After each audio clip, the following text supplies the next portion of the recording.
Okay, so I wanted to finish this course with one last nice photo from Paris, sort of a nice sunset, and that I think the HDR really brought something to the table. So let me just go. I'm in the develop module, and this is the normal exposure, this is the underexposure, and this is the overexposure. Okay, so as usual, let's look at the colors. So let's jump over into the white balance. Let's see what daylight is going to give me. Cloudy, and shade. You know what? On this one, I think I'm going to go to daylight because I like the blue in the sky against the warmth of the Eiffel Tower and the warmth of the lamp. I think it works really well. So I'm going to keep it on daylight, and then I'm just going to make sure. Let's see. It looks like it's a bit noisy. This was shot 100 ISO, but it was shot with a Canon camera. It's a bit more noisy than the Sony. So I'm going to put the sharpening around 80 on this one, and I'm going to do about 20 of noise reduction. Yes, but I'm going to do a little bit masking to make sure that my sharpening is, anything which is black is not going to get sharpened. And the reason why I do an 80-20 is because this was shot with like an old DSLR, and the problem with this DSLR is that it's just a bit more noisy. So I like to, have sharpening around 80 and noise around 20. So if you add 80 plus 20, that's you get 100. That's just a formula that I use, and then I do a bit of masking. Okay, so that's good. Let's see what camera calibration, camera landscape would give me. Not bad. I think I'm gonna go for camera landscape. Make the whole thing a little bit brighter. Let's go also into unbalanced profiles correction, remove chromatic aberration, and let's see what auto is gonna give me on this one. Not bad. I like what auto is doing. Okay, so now I'm going to select all three photos, and I'm going to synchronize. Okay, and don't forget, I'm on the underexposed photo. I'm just going to boost even more the noise reduction to about 30 on just on this one. Okay, so now I'm ready to right click, export, Photomatics Pro. No show options, remove ghost. There's no ghost effect on this one, so I'm just going to click on export. And I like that sky, but I think the HDR program is going to make the sky even nicer. And sometimes a photo like this photo I was not going to use, and when I did it with an HDR, it actually ended up in a gallery because that HDR just brought that little extra pop that a lot of people like. A lot of photographers don't, but a lot of known photographers love it, and that's who we're working for. So let's see. That's contrast optimizer. That's detail enhancer. I think I'm gonna go for contrast optimizer on this one. Well, let's as usual, let's go through both options.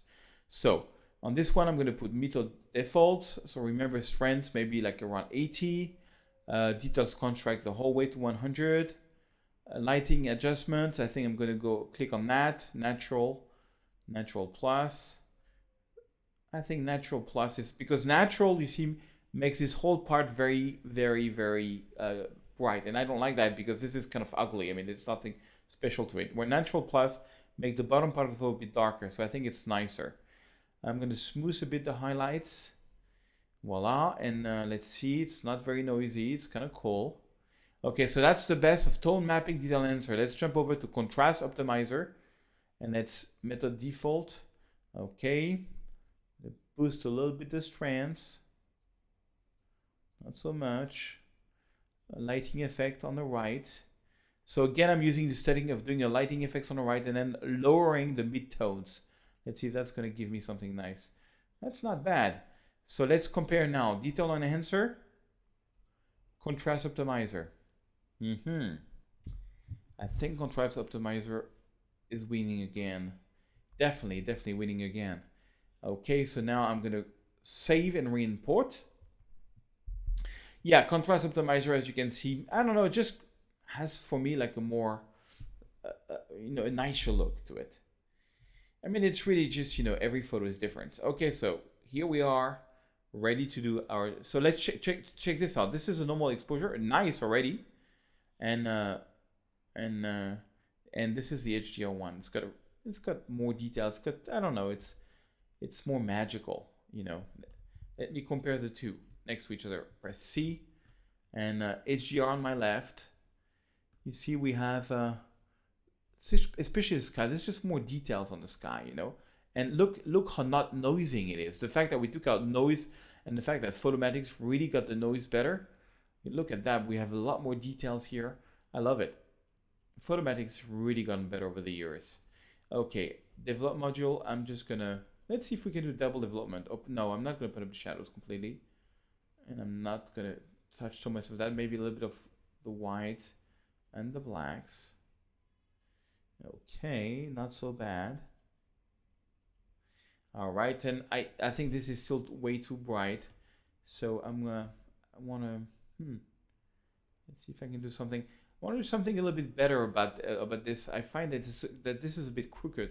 So what you can do is you can go to lens correction to manual, and you can play around with rotate and vertical. So I'm going to rotate. What I'm trying to do is rotate it a little bit so that this lamp goes inside and this lamp goes inside. Like you see how this lamp is like leaning inside, and then I'm going to go to vertical and correct this just a little bit so they're all straight. And then constraints. I'm just going to jump here. And then I'm gonna reframe it myself, just a little bit to make it more interesting. And let's add a little bit of a gradient here. I want to lower this part, so I'm gonna make a gradient, and I'm gonna make sure I'm on exposure, so everything else is at 0 except exposure. Let's lower the exposure. I don't want so much attention on the foreground here. For me, the star of the photo is these two lamps and the Eiffel Tower in the back. Okay, maybe do a little gradient here on top also. Just a little bit, you know.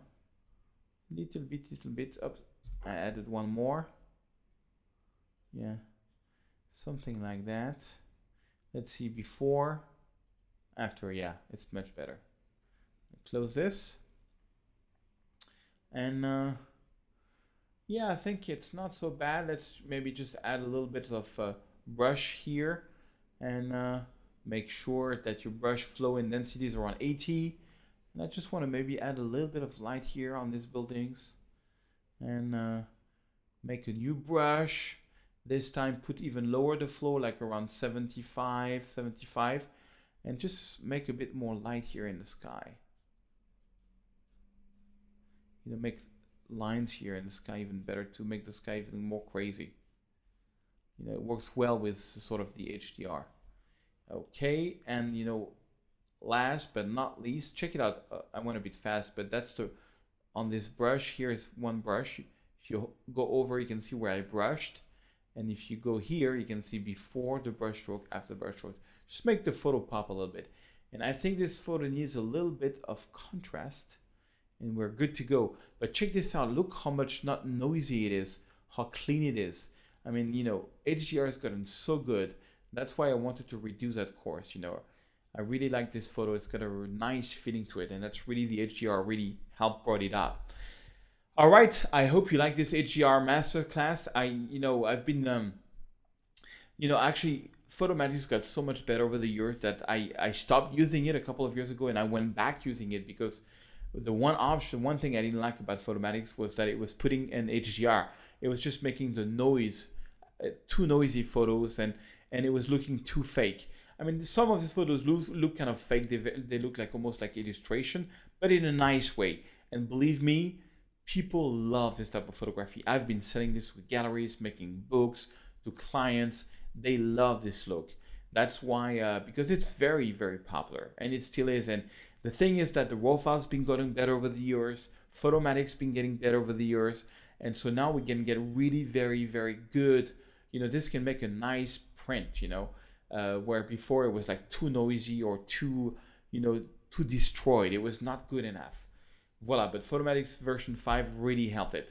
Hope you like this, guys, and I will see you in another training.